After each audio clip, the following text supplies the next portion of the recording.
नमस्कार दोस्तों, आपका स्वागत है हमारे महाशिव पुराण के सीरीज में। शिव पुराण 18 पुराणों में से एक है जिसमें भगवान शिव की लीला कथाओं और इनकी पूजा विधि सहित शिवलिंग की उत्पत्ति और शिव भक्ति से संबंधित कथाएं हैं। शिव पुराण को पढ़ना और सुनना बहुत ही पुण्यदायी होता है। रुद्र संहिता पहला अध्याय, जो विश्व की उत्पत्ति, स्थिति और लय आदि के एकमात्र कारण है, गिरिराज कुमारी उमा के पति हैं, जिनकी कीर्ति का अंत नहीं है, जो माया के आश्रय होकर भी उससे दूर हैं तथा जिनका स्वरूप दुर्लभ है। मैं उन भगवान शंकर की वंदना करता हूँ जिनकी माया विश्व की सृष्टि करती है। जैसे लोहा चुंबक से आकर्षित होकर उसके पास ही लटका रहता है, उसी प्रकार ये सारे जगत जिसके आसपास ही भ्रमण करते हैं, जिन्होंने इन प्रपंचों को रचने की विधि बताई है, जो सभी के भीतर अंतर्यामी रूप से विराजमान है। मैं उन भगवान शिव को नमन करता हूँ। ऋषि बोले, हे सूत जी, अब आप हमसे भगवान शिव व पार्वती के परम उत्तम व दिव्य स्वरूप का वर्णन कीजिए। सृष्टि की रचना से पूर्व, सृष्टि के मध्यकाल व अंत काल में महेश्वर किस प्रकार व किस रूप में स्थित होते हैं। सभी लोगों का कल्याण करने वाले भगवान शिव कैसे प्रसन्न होते हैं तथा प्रसन्न होने पर अपने भक्तों को कौन कौन से उत्तम फल देते हैं। हमने सुना है कि भगवान शिव महान दयालु हैं, अपने भक्तों को कष्ट में नहीं देख सकते। ब्रह्मा, विष्णु और महेश तीनों देवता शिव जी के अंश से ही उत्पन्न हुए हैं। हम पर कृपा कर शिव जी के प्राकट्य, देवी उमा की उत्पत्ति, शिव उमा विवाह, गृहस्थ धर्म एवं शिव जी के अनंत चरित्रों को सुनाए। सूत जी बोले, हे ऋषियों, आप लोगों के प्रश्न पतित पावनी श्री गंगा जी के समान है।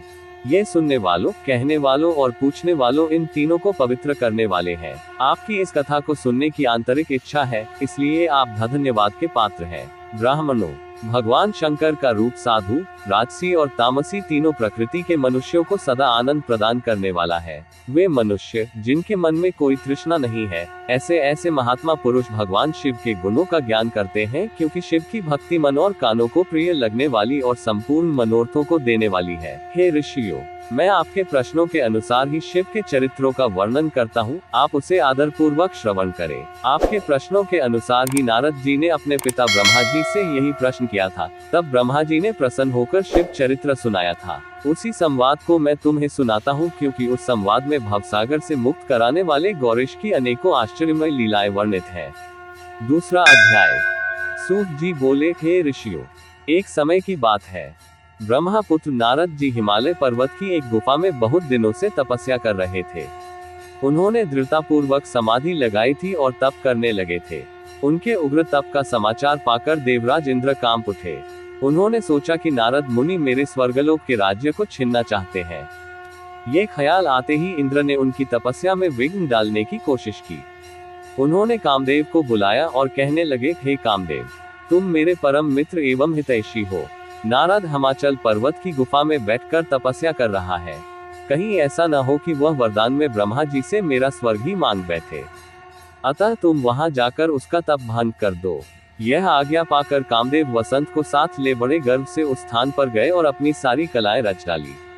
कामदेव और वसंत के बहुत प्रयत्न करने पर भी नारद मुनि के मन में कोई विकार उत्पन्न नहीं हुआ। महादेव जी के अनुग्रह से उन दोनों का गर्व चूर्ण हो गया। ऐसा इसलिए हुआ क्योंकि महादेव जी की कृपा से नारद मुनि पर कामदेव का कोई प्रभाव नहीं पड़ा था। पहले उस आश्रम में भगवान शिव ने भी तपस्या की थी।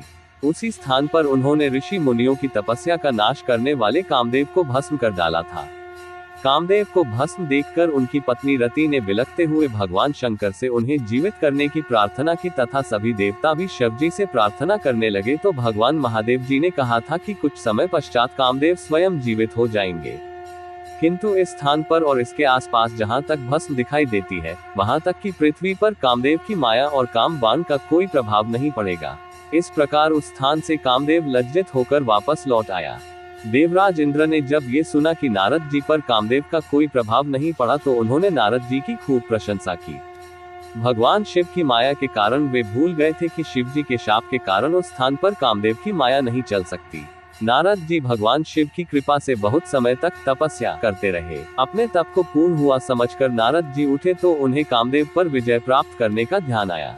तब उन्हें मन ही मन इस बात का घमंड हुआ कि उन्होंने कामदेव पर विजय प्राप्त कर ली है। इस प्रकार अभिमान से उनका ज्ञान नष्ट हो गया। वे ये समझ नहीं सके कि कामदेव के पराजित होने में भगवान शंकर की ही माया थी। तब वे अपनी काम विजय की कथा सुनाने के लिए शीघ्र ही कैलाश पर्वत पर जा पहुंचे और भगवान शिव को नमस्कार करके अपनी तपस्या की सफलता का समाचार तथा कामदेव पर विजय प्राप्त करने का समाचार कह सुनाया।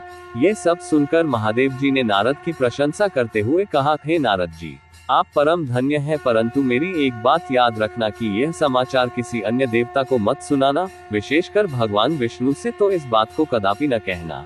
ये वृतांत सबसे छिपाकर रखने योग्य है। तुम मेरे प्रिय हो, इसलिए मैं तुम्हें यह आज्ञा देता हूँ कि यह बात किसी के सामने प्रकट मत करना। परंतु वे तो शिव की माया से मोहित हो चुके थे, इसलिए उनकी दी शिक्षा को ध्यान में न रखते हुए वे ब्रह्मलोक चले गए।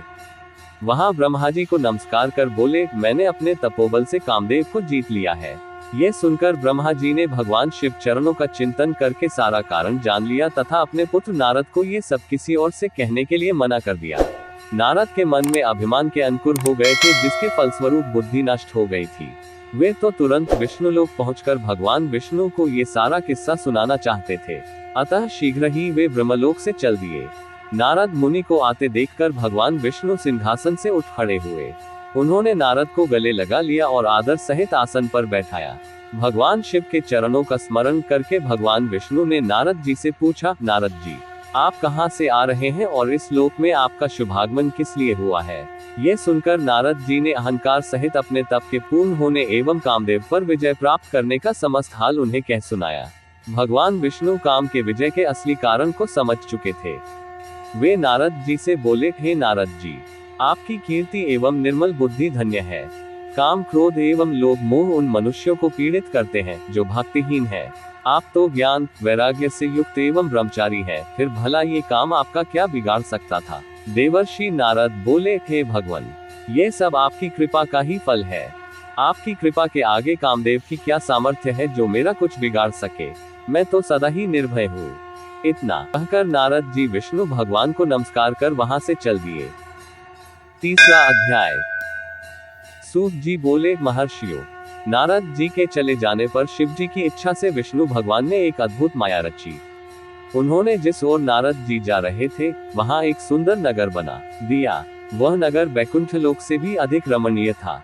वहां बहुत से विहार स्थल थे। उस नगर के राजा का नाम शीलनिधि था। उस राजा की एक बहुत सुंदर कन्या थी। उन्होंने अपनी पुत्री के लिए स्वयंवर का आयोजन किया था। उनकी कन्या का वरण करने के लिए उत्सुक बहुत से राजकुमार पधारे थे। वहां बहुत चहल पहल थी। इस नगर की शोभा देखते ही नारद जी का मन मोहित हो गया। जब राजा शीलनिधि ने नारद जी को आते देखा तो उन्हें सादर प्रणाम करके स्वर्ण सिंहासन पर बैठाकर उनकी पूजा की। फिर अपनी देव सुंदरी कन्या को बुलाया, जिसने महर्षि के चरणों में प्रणाम किया। नारद जी से उसका परिचय कराते हुए शीलनिधि ने निवेदन किया, महर्षि, यह मेरी पुत्री श्रीमती है।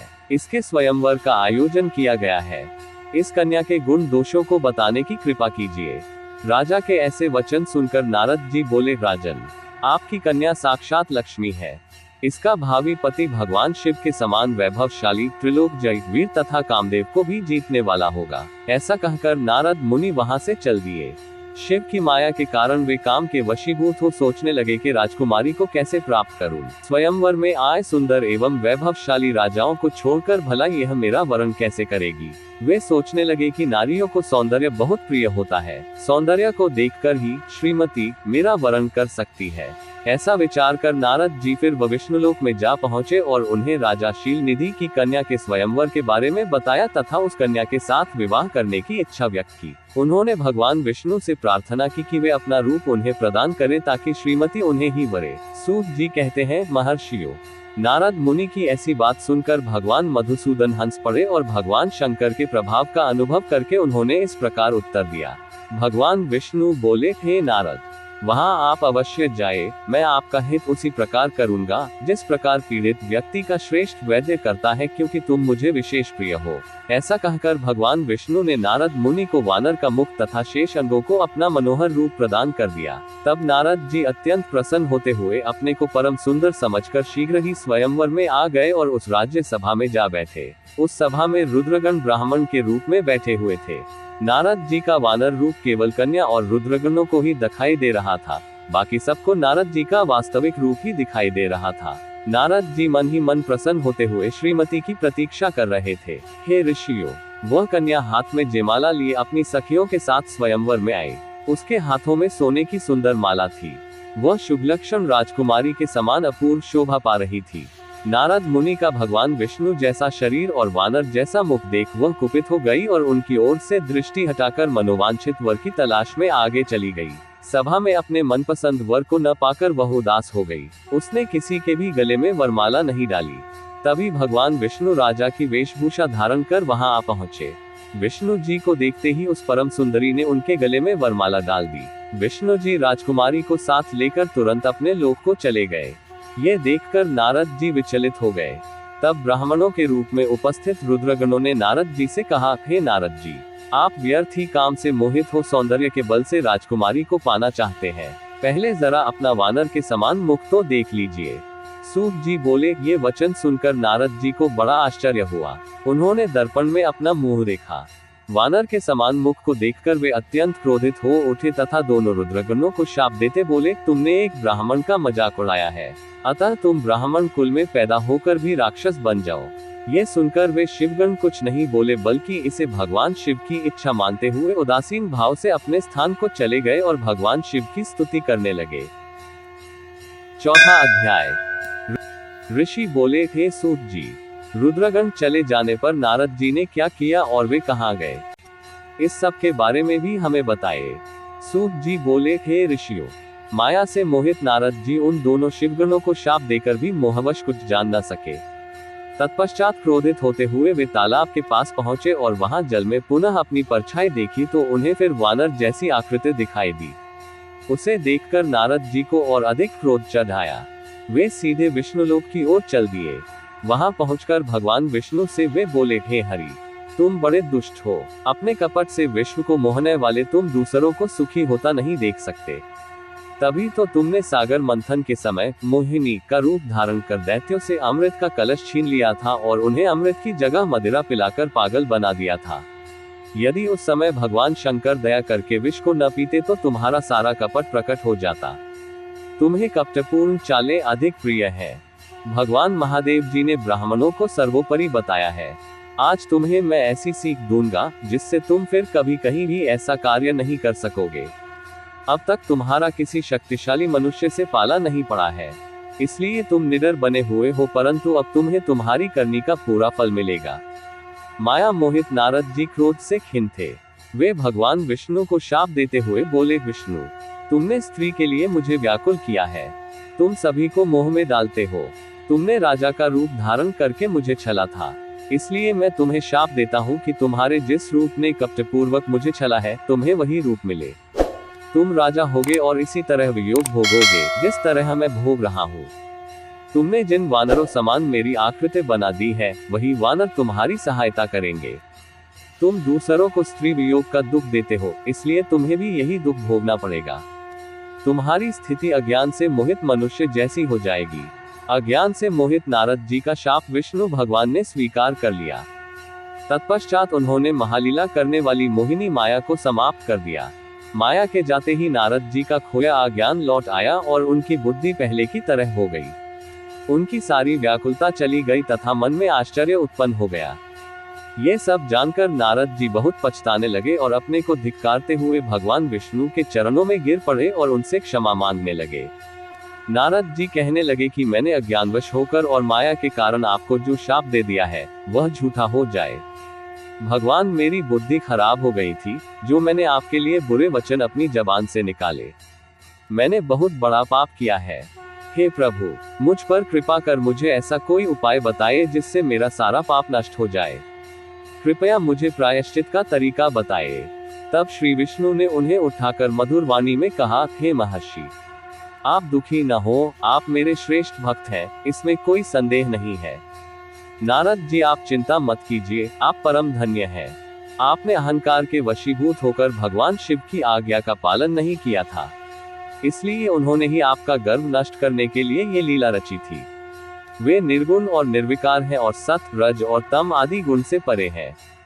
उन्होंने अपनी माया से ब्रह्मा, विष्णु और महेश तीनों रूपों को प्रकट किया है। निर्गुण अवस्था में उन्हीं का नाम शिव है। वे ही परमात्मा, महेश्वर, परब्रह्म, अविनाशी, अनंत और महादेव नामों से जाने जाते हैं। उन्हीं की आज्ञा से ब्रह्मा जी जगत के सृष्टा हुए हैं। मैं तीनों लोकों का पालन करता हूँ और शिव जी रुद्र रूप में सबका संहार करते हैं। वे शिव स्वरूप सबके साक्षी हैं।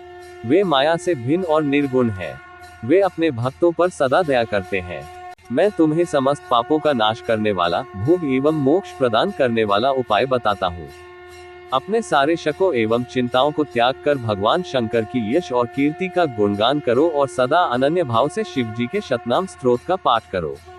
उनकी उपासना करो तथा प्रतिदिन उनकी पूजा अर्चना करो। जो मनुष्य शरीर, मन और वाणी द्वारा भगवान शिव की उपासना करते हैं, उन्हें पंडित और ज्ञानी कहा जाता है। जो मनुष्य शिव जी की भक्ति करते हैं, उन्हें संसार रूपी भवसागर से तत्काल मुक्ति मिल जाती है। जो लोग पाप रूपी दावानल से पीड़ित हैं, उन्हें शिव नाम रूपी अमृत का पान करना चाहिए। वेदों का पूर्ण ज्ञान प्राप्त करने के पश्चात ही ज्ञानी मनुष्यों ने शिव जी की पूजा को जन्म मरण रूपी बंधनों से मुक्त होने का सर्वश्रेष्ठ साधन बताया है। इसलिए आज से ही रोज भगवान शिव की कथा सुनो और कहा करो तथा उनका पूजन किया करो।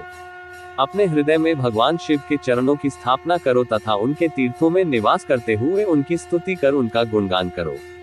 इसके बाद नारद जी, तुम मेरी आज्ञा से अपने मनोरथ की सिद्धि के लिए ब्रह्मलोक जाना। वहां अपने पिता ब्रह्मा जी की स्तुति करके उनसे शिव महिमा के बारे में पूछना। ब्रह्मा जी शिव भक्तों में श्रेष्ठ हैं। वे तुम्हें भगवान शंकर का महात्म्य और शतनाम स्रोत अवश्य सुनाएंगे। आज से तुम शिव भक्ति में लीन हो जाओ, वे अवश्य तुम्हारा कल्याण करेंगे।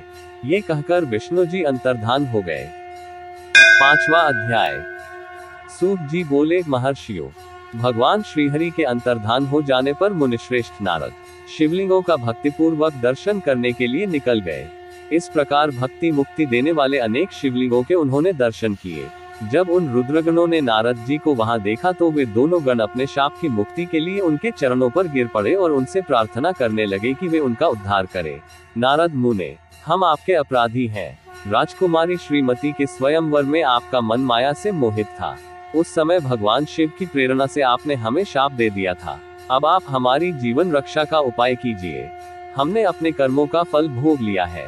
कृपा कर हम पर प्रसन्न होकर हम शाप मुक्त कीजिए। नारद जी ने कहा, हे रुद्रगणों, आप महादेव के गण हैं एवं सभी के लिए आदरणीय हैं। उस समय भगवान शिव की से मेरी बुद्धि भ्रष्ट हो गई थी, इसलिए मोहवश मैंने आपको शाप दे दिया था। आप लोग मेरे इस अपराध को क्षमा कर दें, परंतु मेरा वचन झूठा नहीं हो सकता, इसलिए मैं आपको शाप से मुक्ति का उपाय बताता हूँ।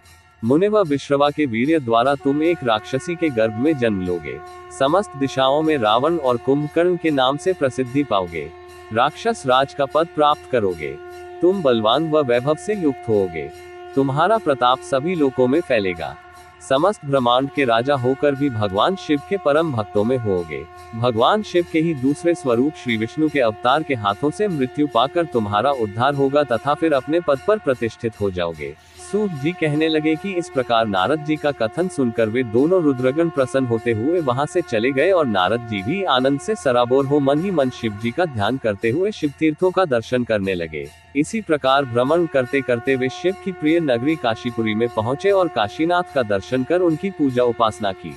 श्री नारद जी शिव जी की भक्ति में डूबे उनका स्मरण करते हुए ब्रह्मलोक को चले गए। वहां पहुंचकर उन्होंने ब्रह्मा जी को आदर पूर्वक नमस्कार किया और उनकी स्तुति करने लगे। उस समय उनका हृदय शुद्ध हो चुका था और उनके हृदय में शिव जी के प्रति भक्ति भावना ही थी और कुछ नहीं। नारद जी बोले, हे पितामह, आप तो परमब्रह्म परमात्मा के स्वरूप को अच्छी प्रकार से जानते हो। आपकी कृपा से मैंने भगवान विष्णु के महात्म्य का ज्ञान प्राप्त किया है तथा भक्ति मार्ग, ज्ञान मार्ग, तपो मार्ग, दान मार्ग तथा तीर्थ मार्ग के बारे में जाना है, परंतु मैं शिव तत्व के ज्ञान को अभी तक नहीं जान पाया हूँ। मैं उनकी पूजा विधि को नहीं जानता हूँ, अतः अब मैं उनके बारे में सभी कुछ जानना चाहता हूँ। मैं भगवान शिव के विभिन्न चरित्रों, उनके स्वरूप तथा वे सृष्टि के आरंभ में, मध्य में किस रूप में थे, उनकी लीलाएं कैसी होती हैं और प्रलय काल में भगवान शिव कहाँ निवास करते हैं, उनका विवाह तथा उनके पुत्र कार्तिकेय के जन्मादि की कथाएं मैं आपके श्रीमुख से सुनना चाहता हूँ। भगवान शिव कैसे प्रसन्न होते हैं और प्रसन्न होने पर क्या क्या प्रदान करते हैं, इस संपूर्ण वृतांत को मुझे बताने की कृपा करें। अपने पुत्र नारद की ये बातें सुनकर पितामह ब्रह्मा बहुत प्रसन्न हुए। 6वां अध्याय। ब्रह्मा जी ने कहा, हे नारद, तुम सदैव जगत के उपकार में लगे रहते हो।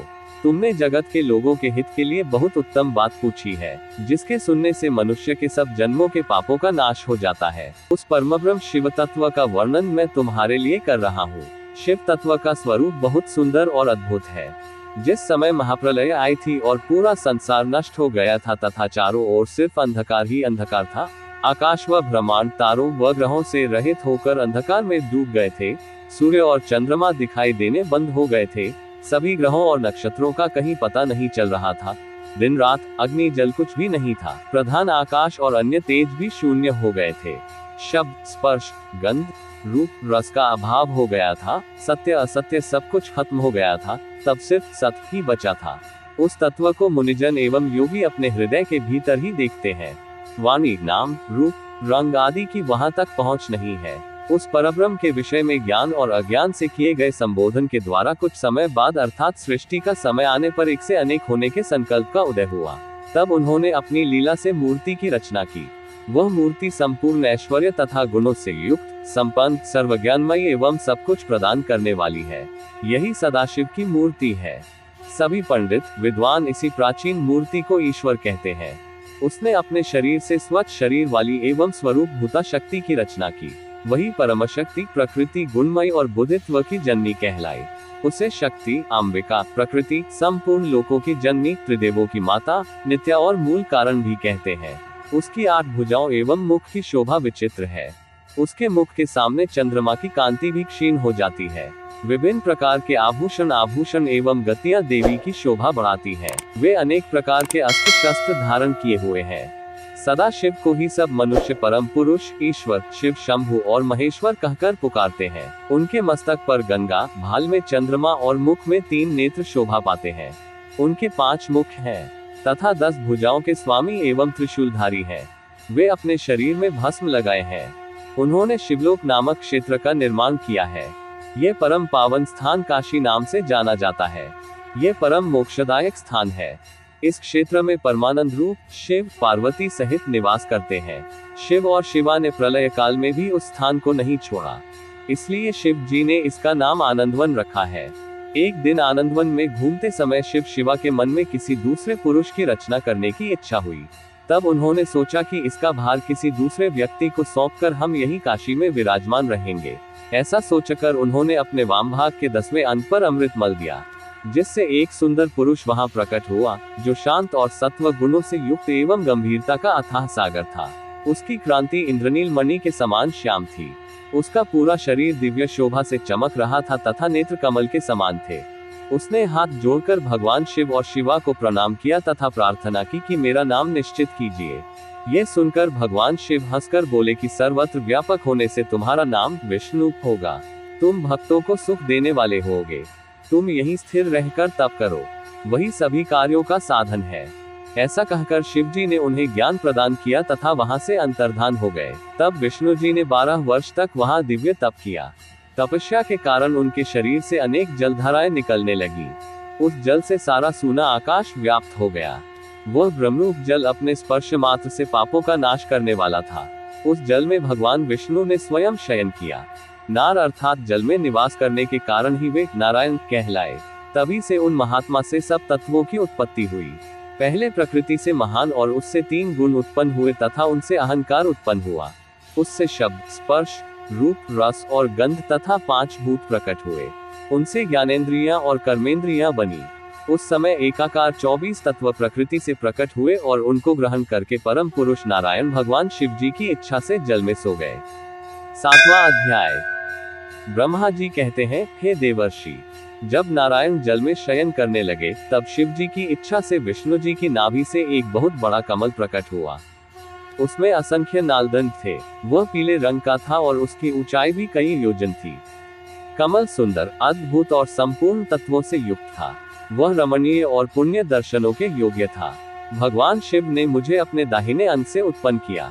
उन महेश्वर ने अपनी माया से मोहित कर नारायण देव के नाभि कमल में मुझे डाल दिया और लीलापूर्वक मुझे प्रकट किया। इस प्रकार उस कमल से पुत्र के रूप में मुझे जन्म मिला। मेरे 4 मुख लाल मस्तक पर त्रिपुंड धारण किए हुए थे। भगवान शिव की माया से मोहित होने के कारण मेरी ज्ञान शक्ति बहुत दुर्लभ हो गई थी और मुझे कमल के अतिरिक्त और कुछ भी दिखाई नहीं दे रहा था। मैं कौन हूँ, कहाँ से आया हूँ, मेरा कार्य क्या है, मैं किसका पुत्र हूँ, किसने मेरा निर्माण किया है। कुछ इसी प्रकार के प्रश्नों ने मुझे परेशानी में डाल दिया था। कुछ क्षण बाद मुझे बुद्धि प्राप्त हुई और मुझे लगा कि इसका पता लगाना बहुत सरल है। इस कमल का उद्गम स्थान इस जल में नीचे की ओर है और इसके नीचे मैं उस पुरुष को पा सकूंगा जिसने मुझे प्रकट किया है। यह सोचकर एक नाल को पकड़कर मैं 100 वर्षों तक नीचे की ओर उतरता रहा, परंतु फिर भी मैंने कमल की जड़ को नहीं पाया। इसलिए मैं पुनः ऊपर की ओर बढ़ने लगा। बहुत ऊपर जाने पर भी कमल कोश को नहीं पा सका। तब मैं और अधिक परेशान हो गया। उसी समय भगवान शिव की इच्छा से मंगलमयी आकाशवाणी प्रकट हुई। उस वाणी ने कहा, तपस्या करो। उस आकाशवाणी को सुनकर अपने पिता का दर्शन करने हेतु मैंने तपस्या करना आरंभ कर दिया और 12 वर्ष तक घोर तपस्या की। तब 4 भुजाधारी सुंदर नेत्रों से शोभित भगवान विष्णु प्रकट हुए। उन्होंने हाथों में शंख, चक्र, गदा और पद्म धारण कर रखे थे। उनका शरीर श्याम कांति से सुशोभित था। उनके मस्तक पर मुकुट विराजमान था तथा उन्होंने पीतांबर वस्त्र और बहुत से आभूषण धारण किए हुए थे। वे करोड़ों कामदेवों के समान मनोहर दिखाई दे रहे थे और सांवली व सुनहरी आभा से शोभित थे। उन्हें वहां देखकर मुझे बहुत हर्ष व आश्चर्य हुआ। भगवान शिव की लीला से हम दोनों में विवाद छिड़ गया कि हम में बड़ा कौन है। उसी समय हम दोनों के बीच में एक यो ज्योतिर्मय लिंग प्रकट हो गया। हमने उसका पता लगाने का निश्चय किया। मैंने ऊपर की ओर और विष्णु जी ने नीचे की ओर उस स्तंभ के आरंभ और अंत का पता लगाने चलना आरंभ किया, परंतु हम दोनों को उस स्तंभ का कोई और छोर नहीं मिला। थककर हम दोनों अपने उसी स्थान पर आ गए। हम दोनों ही शिव जी की माया से मोहित थे। श्रीहरि ने सभी ओर से परमेश्वर शिव को प्रणाम किया। ध्यान करने पर भी हमें कुछ ज्ञात न हो सका। तब मैंने और श्रीहरि ने अपने मन को शुद्ध करते हुए अग्नि स्तंभ को प्रणाम किया। हम दोनों कहने लगे, महाप्रभु, हम आपके स्वरूप को नहीं जानते। आप जो भी हैं, आपको नमस्कार करते हैं। आप शीघ्र ही हमें अपने असली रूप में दर्शन दे। इस प्रकार हम दोनों अपने अहंकार को भूलकर भगवान शिव को नमस्कार करने लगे। ऐसा करते हुए 100 वर्ष बीत गए। 8वां अध्याय। ब्रह्मा बोले, मुनि श्रेष्ठ नारद, हम दोनों देवता घमंड को भूलकर निरंतर भगवान शिव का स्मरण करने लगे। हमारे मन में ज्योतिर्लिंग के रूप में प्रकट परमेश्वर के वास्तविक रूप का दर्शन करने की इच्छा और प्रबल हो गई। शिव शंकर गरीबों के प्रतिपालक, अहंकारियों के गर्व को चूर करने वाले तथा सबके अविनाशी प्रभु है। वे हम पर दया करते हुए हमारी उपासना से प्रसन्न हो गए। उस समय वहां उन सुरश्रेष्ठ से ओम नाद स्पष्ट रूप से सुनाई देता था। उस नाद के विषय में मैं और विष्णु जी दोनों यही सोच रहे थे कि यह कहां से सुनाई पड़ रहा है। उन्होंने लिंग के दक्षिण भाग में सनातन आदिवर्ण आकार का दर्शन किया, उत्तर भाग में उकार का, मध्य भाग में मकार का और अंत में ओम नाद का साक्षात दर्शन एवं अनुभव किया। दक्षिण भाग में प्रकट हुए आकार का सूर्य मंडल के समान तेजो में रूप देखकर जब उन्होंने उत्तर भाग में देखा तो वह अग्नि के समान दीप्तिशाली दिखाई दिया। तत्पश्चात ओम को देखा, जो सूर्य और चंद्रमंडल की भांति स्थित थे और जिनके शुरू एवं अंत का कुछ पता नहीं था तथा सत्य, आनंद और अमृत स्वरूप परब्रह्म परायण ही दृष्टिगोचर हो रहा था। परंतु ये कहां से प्रकट हुआ है? इस अग्नि स्तंभ की उत्पत्ति कहां से हुई है? ये श्रीहरि सोचने लगे तथा इस परीक्षा लेने के संबंध में विचार करने लगे। तब श्रीहरि ने भगवान शिव का चिंतन करते हुए वेद और शब्द के आवेश से युक्त हो अनुपम अग्नि स्तंभ के नीचे जाने का निर्णय लिया। मैं और विष्णु जी विश्वात्मा शिव का चिंतन कर रहे थे, तभी वहां एक ऋषि प्रकट हुए।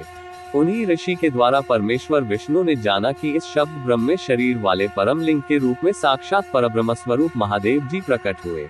ये चिंता रहित रुद्र है। परब्रह्म परमात्मा शिव का वाचक प्रणव ही है। वो एक सत्य परम कारण, आनंद, अकृत, परात्पर और परम ब्रह्म है। प्रणव के पहले अक्षर आकार से जगत के बीजभूत अर्थात ब्रह्मा जी का बोध होता है। दूसरे अक्षर ओकार से सभी के कारण श्री हरि का बोध होता है।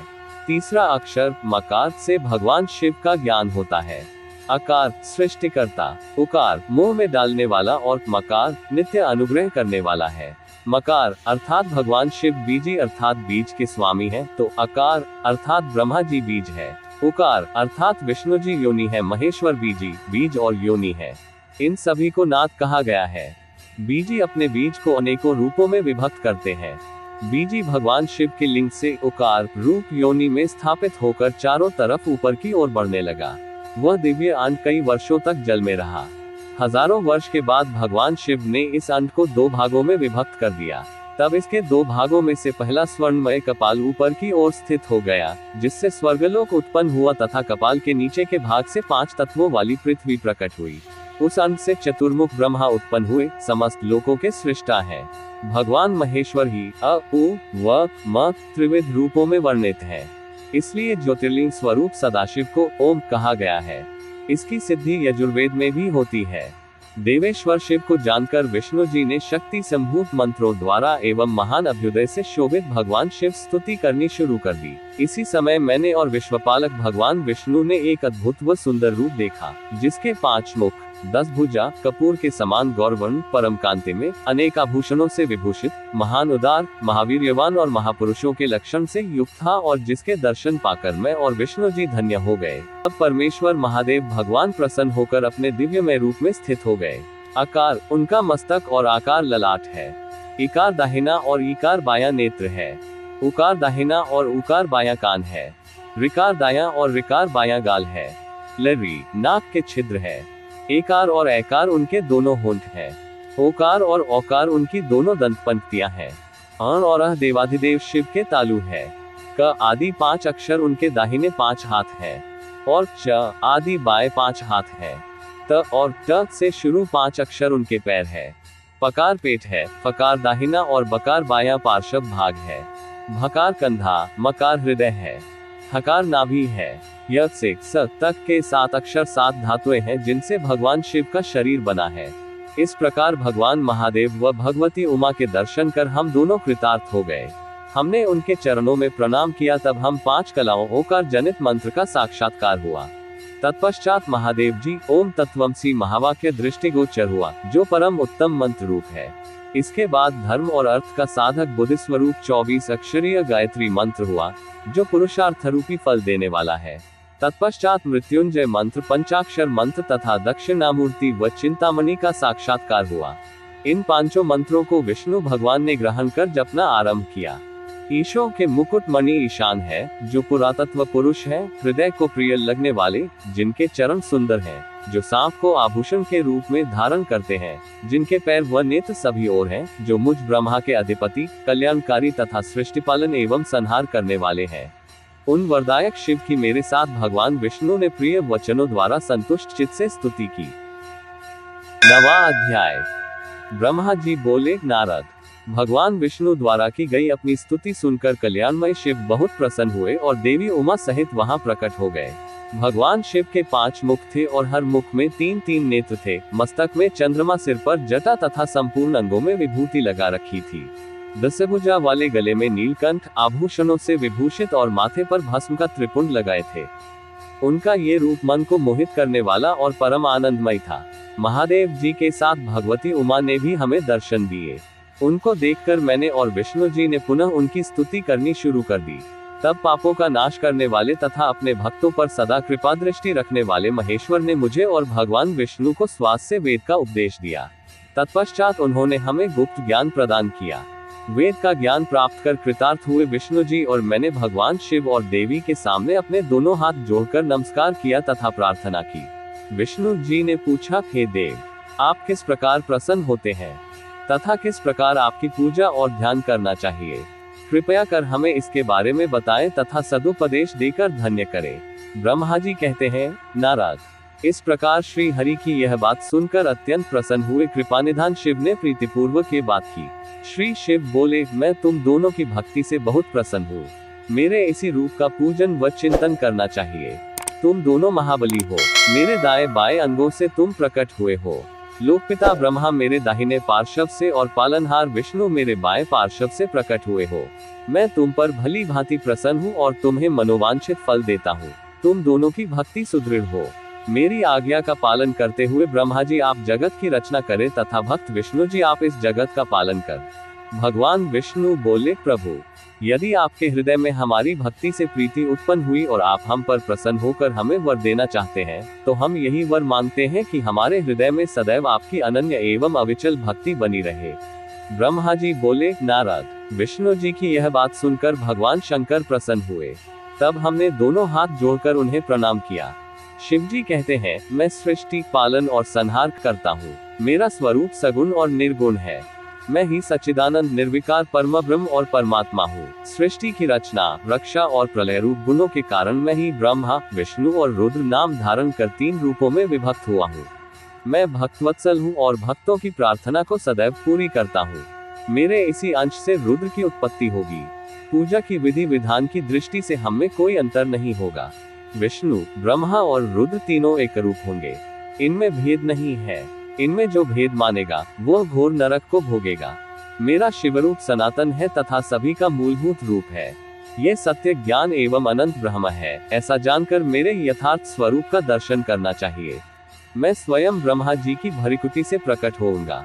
ब्रह्मा जी, आप सृष्टि के निर्माता बनो। श्री हरि विष्णु इसका पालन करे तथा मेरे अंश से प्रकट होने वाले रुद्र प्रलय करने वाले हैं। उमा नाम से विख्यात परमेश्वरी प्रकृति देवी है। इन्हीं की शक्तिभूता वाग्देवी सरस्वती ब्रह्मा जी की अर्धांगिनी होगी और दूसरी देवी, जो प्रकृति देवी से उत्पन्न होगी, लक्ष्मी रूप में विष्णु जी की शोभा बढ़ाएंगी तथा काली नाम से जो तीसरी शक्ति उत्पन्न होगी, वह मेरे अंशभूत रुद्रदेव को प्राप्त होगी। कार्य सिद्धि के लिए वे ज्योति रूप में प्रकट होगी। उनका कार्य सृष्टि, पालन और संहार का संपादन है। मैं ही सृष्टि, पालन और संहार करने वाले रज आदि 3 गुणों द्वारा ब्रह्मा, विष्णु और रुद्र नाम से प्रसिद्ध हो 3 रूपों में प्रकट होता हूँ। तीनों लोकों का पालन करने वाले श्रीहरि अपने भीतर तमोगुण और बाहर सत्वगुण धारण करते हैं। त्रिलोक का संहार करने वाले रुद्रदेव भीतर सत्वगुण और बाहर तमोगुण धारण करते हैं तथा त्रिभुवन की सृष्टि करने वाले ब्रह्मा जी बाहर और भीतर से रजोगुणी है। इस प्रकार ब्रह्मा, विष्णु तथा रुद्र तीनों देवताओं में गुण है तो शिव गुणातीत माने जाते हैं। हे विष्णु, तुम मेरी आज्ञा से सृष्टि का प्रसन्नता पूर्वक पालन करो। ऐसा करने से तुम तीनों लोकों में पूजनीय होगे। 10वां अध्याय। परमेश्वर शिव बोले, हे उत्तम व्रत का पालन करने वाले विष्णु, तुम सर्वदा सब लोकों में पूजनीय और मान्य होगे। ब्रह्मा जी के द्वारा रचे लोक में कोई दुख या संकट होने पर दुखों और संकटों का नाश करने के लिए तुम सदा तत्पर रहना। तुम अनेकों अवतार ग्रहण कर जीवों का कल्याण कर अपनी कीर्ति का विस्तार करोगे। मैं तुम्हारे कार्यों में तुम्हारी सहायता करूंगा और तुम्हारे शत्रुओं का नाश करूंगा। तुम में और रुद्र में कोई अंतर नहीं है, तुम एक दूसरे के पूरक हो। जो मनुष्य रुद्र का भक्त होकर तुम्हारी निंदा करेगा, उसका पुण्य नष्ट हो जाएगा और उसे नरक भोगना पड़ेगा। मनुष्यों को तुम भोग और मोक्ष प्रदान करने वाले और उनके परम पूज्य देव होकर उनका निग्रह, अनुग्रह आदि करोगे। ऐसा कहकर भगवान शिव ने मेरा हाथ विष्णु जी के हाथ में देकर कहा, तुम संकट के समय सदा इनकी सहायता करना तथा सभी को भोग और मोक्ष प्रदान करना तथा सभी मनुष्यों की कामनाओं को पूरा करना। तुम्हारी शरण में आने वाले मनुष्य को मेरा आश्रय भी मिलेगा तथा हम में भेद करने वाला मनुष्य नरक में जाएगा। ब्रह्मा जी कहते हैं, देवर्षि नारद, भगवान शिव का ये वचन सुनकर मैंने और भगवान विष्णु ने महादेव जी को प्रणाम कर धीरे से कहा, हे करुणानिधि भगवान शंकर, मैं आपकी आज्ञा मानकर सब कार्य करूंगा। मेरा जो भक्त आपकी निंदा करे, उसे आप नरक प्रदान करें। आपका भक्त मुझे अत्यंत प्रिय है। महादेव जी बोले, अब ब्रह्मा, विष्णु और रुद्र के आयुर्बल को सुनो। 4000 युग का ब्रह्मा का एक दिन होता है और 4000 युग की एक रात होती है। 30 दिन का एक महीना और 12 महीनों का एक वर्ष होता है। इस प्रकार के वर्ष प्रमाण से मान 100 वर्ष की आयु होती है और ब्रह्मा का एक वर्ष विष्णु का एक दिन होता है। वह भी इसी प्रकार से 100 वर्ष जिएंगे तथा विष्णु का एक वर्ष रुद्र के एक दिन के बराबर होता है और वह भी इसी क्रम से 100 वर्ष तक स्थित रहेंगे। तब शिव के मुख से एक ऐसा श्वास प्रकट होता है जिसमें उनके 21,600 दिन और रात होते हैं। उनके 6 बार सांस अंदर लेने और छोड़ने का एक पल और 8 घड़ी और 60 घड़ी का एक दिन होता है। उनके सांसों की कोई संख्या नहीं है, इसलिए वे अक्षय है। अतः तुम मेरी आज्ञा से सृष्टि का निर्माण करो। उनके वचनों को सुनकर विष्णु जी ने उन्हें प्रणाम करते हुए कहा कि आपकी आज्ञा मेरे लिए शिरोधार्य है। यह सुनकर भगवान शिव ने उन्हें आशीर्वाद दिया और अंतर्धान हो गए। उसी समय से लिंग पूजा आरंभ हो गई। इसी के साथ शिव पुराण रुद्र संहिता के 10 अध्याय समाप्त हुए। अगले एपिसोड में रुद्र संहिता के शेष अध्यायों का पाठ किया जाएगा, जिसे सुनने के लिए अभी हमारे चैनल को सब्सक्राइब कर ले और हमारे इस महाशिव पुराण के सीरीज में हमारे साथ बने रहे। धन्यवाद। हर हर महादेव।